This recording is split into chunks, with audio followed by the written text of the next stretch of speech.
El gigantesco apagón sufrido recientemente por Brasil y Paraguay alarmó a toda América Latina.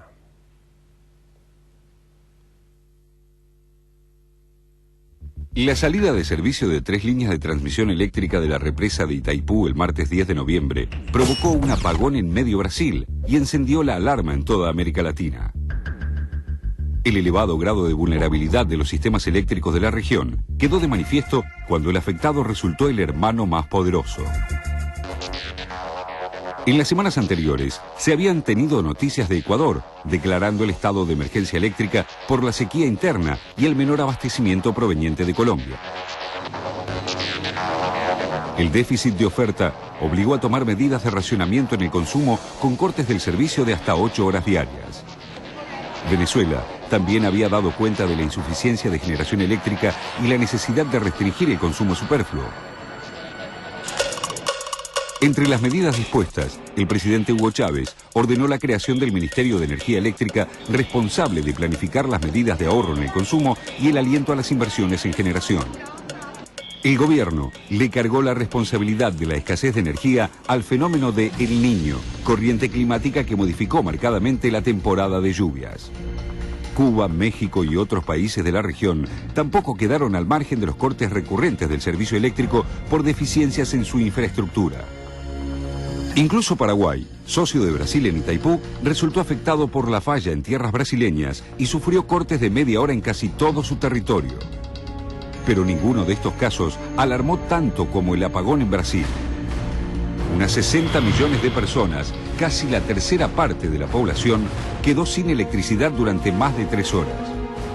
Lo grave no fue solo lo extendido del problema, que abarcó a los estados más poblados y económicamente más importantes como son Río y San Pablo. A ello se sumó la inconsistencia de las explicaciones oficiales. Edison Lobao, ministro de Energía y Minas, señaló inicialmente como causa un fenómeno meteorológico fuera de lo normal que había sacado de servicio a las 3 líneas que transmiten la energía de Itaipú. Esta versión fue rápidamente desmentida por los expertos en investigaciones espaciales. Una semana después, se atribuyó la interrupción del servicio a un cortocircuito en una subestación próxima a San Pablo, que a su vez provocó otras interrupciones en cadena en las vías alternativas de suministro.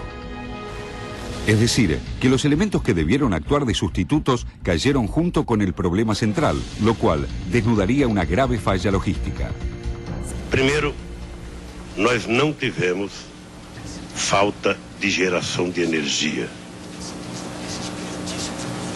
A energia continuou sendo gerada e nós tivemos problema na linha de transmissão e não detectamos ainda qual o exato local em que tivemos o problema.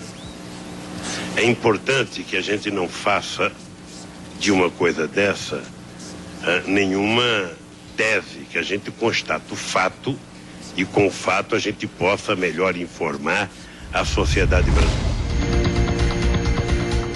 El problema de la vulnerabilidad de los sistemas eléctricos no es ajeno ni siquiera a los países más avanzados económicamente.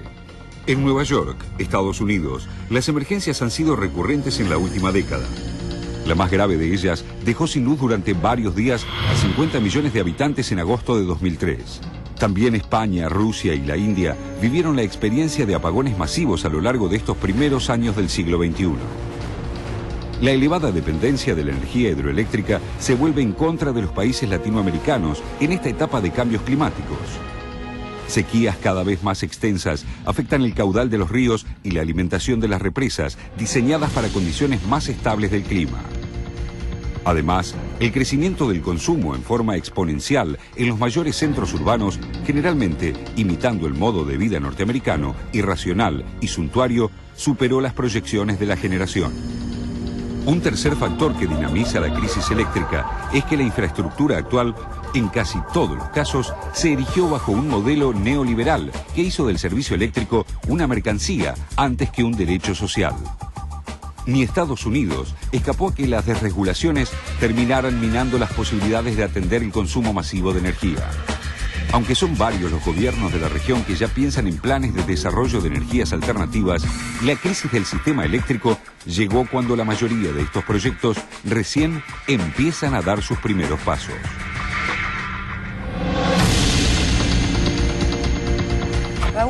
escuchábamos recién a Lula muy preocupado por aclarar que el problema no es la generación de energía, sino la transmisión de esa energía. Es decir, que el problema y el apagón tuvo que ver con alguna desconexión en esa transmisión, y tratando de dejar tranquilos a brasileños y ajenos de que Brasil no tiene problemas de generación de energía. Claro, es cierto que no tiene problemas de generación de energía. Ahora, no es menos cierto que es igualmente grave que tenga problemas con la transmisión. Y es lo que les pasa a muchos países de la región que tienen generación suficiente de energía porque tienen las centrales hidroeléctricas, centrales térmicas y demás. Y cuando se provocan los apagones, le pasó a Estados Unidos también, se provoca por problemas de transmisión. Entonces, cuando tenés problemas de transmisión en la línea, hay que empezar a pensar, o tenés sabotaje, o tenés problemas de gestión. Es decir, por eso, ¿un error humano causa estas cosas, por ejemplo? Un error humano puede causar estas cosas si el sistema no está preparado para sustituir ese error humano. Por eso, lo extraño en el caso este brasileño es que había 3 líneas alternativas y las 3 fallaron. Digamos, esto es lo que no se termina de explicar. De todos modos, en el caso de Brasil, lo que sí tenemos en cuenta es que en este momento en donde Brasil aparece como el gran actor emergente en términos políticos, económicos, en cuestiones internacionales, cualquier cosa que está pasando en Brasil tiene una repercusión increíble y rápidamente el gobierno o Lula tienen que salir a calmar, ¿no? Como por ejemplo cuando aparece la cuestión en Río, cuando se desboca de nuevo la cuestión de la violencia en Río de Janeiro, se le vienen las Olimpiadas, los Juegos Olímpicos, se le vienen mundiales. No, es difícil sostenerse cuando uno está arriba. Y fíjate vos que en el tema en general de los servicios públicos, pero sobre todo en estos tan sensibles como el servicio eléctrico, te decía recién, problemas de gestión que muchas veces tienen que ver, que están derivados de que estos procesos fueron todos privatizados en un momento, durante muchos años en la región. Entonces, todo el servicio eléctrico está concebido hoy con una lógica privada, lógica de actividad lucrativa. Pero además con una historia de apagones. Lógica de negocios. Entonces, vos pensás que van a tener problemas muchos países con el tema de un consumo que está creciendo y muchas veces este tipo de consumo como el eléctrico se concentra en determinada época del año. Con lógica privada te dicen, si 10 días al año voy a tener un consumo pico, ¿para qué voy a tener todo un sistema que atienda ese consumo pico si son 10 días? Con consumir menos y tener problemas esos 10 días, suficiente. Bueno, son los 10 días en que se provocan los apagones. Pero además, perdóname, pero Brasil tiene historia de apagones. En el gobierno de Fernando Henrique hubo apagones. Y de hecho la oposición salió a cuestionar a Lula diciendo, bueno, no era que se había terminado esto, no era que estaba además Dilma Rousseff, que es especialista en esto. Especialista en temas. Por claro. eso, digo, y es la candidata a presidenta elegida para suceder a Lula. Así que se le vinieron todos a la yugular, ¿no? Evidentemente la infalibilidad se acabó, falló. Este es el problema, ¿no? Cuando ya no hay vulnerables, ya no hay invictos, digamos, es el problema que están afrontando y verdaderamente me parece que hay cuestiones de fondo, cuestiones estructurales que no están resueltas. Como decíamos al final del informe, de energías alternativas muchos hablan, pero poco se ha hecho hasta ahora, ¿no? Entonces seguimos Brasil muy habla dependientes.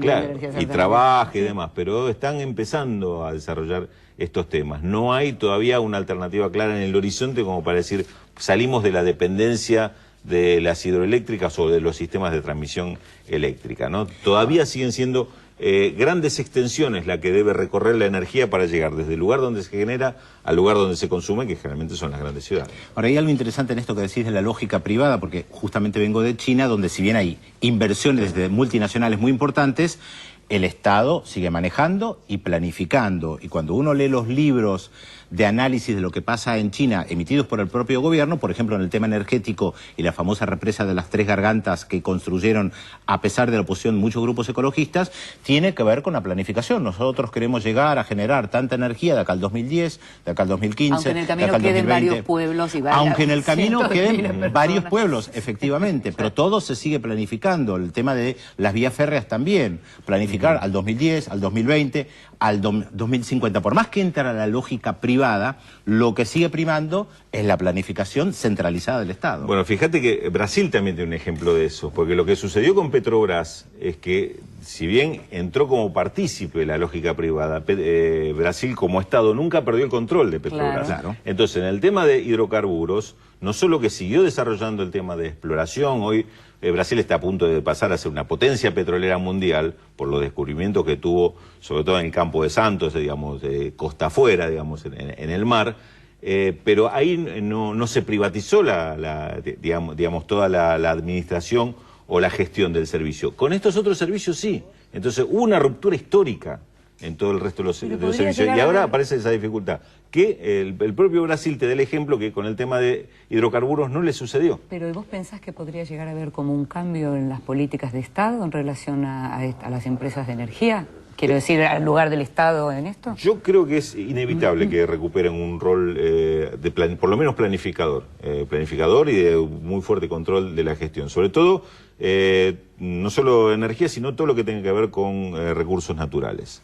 Asociado a servicio público, digamos, sin control del Estado, me parece que esto es imposible de gestionar. Creo que lo están viviendo los países centrales, los países que son líderes del occidente capitalista, lo están viviendo en su propio seno este problema. Es muy paradójico que en la Argentina muchos que elogian el modelo brasileño en el tema del petróleo, por ejemplo, hayan sido aquellos que estaban a favor de la venta o de la liquidación de YPF en su momento, y ahora elogian cómo Brasil planifica, explora, pero claro, ahí está el lugar del Estado como una cuestión central. Sí, y la respuesta que le dio en materia de resultados, la realidad es dramático, ¿no? Porque el caso, me parece, de petróleo y Petrobras y lo que hoy es Brasil y lo que han sido los otros países que han privatizado, inclusive Bolivia con el gas, hoy están padeciendo las consecuencias. Ayer, como para redondear esto, ayer tuve una entrevista, fue muy interesante hablar con el expresidente Lagos, el expresidente chileno Ricardo Lagos, en donde él hablaba de las caídas de los dos muros, la caída del muro de los fundamentalistas del Estado y la caída del muro de los fundamentalistas del mercado, ¿no? Que sería Wall Street, decía, ¿no? Entonces, es interesante pensar cómo estamos atravesando como la etapa del fin de los dogmas en ese sentido, o por lo menos aparentemente, habría que ver qué queda de todo esto, ¿no?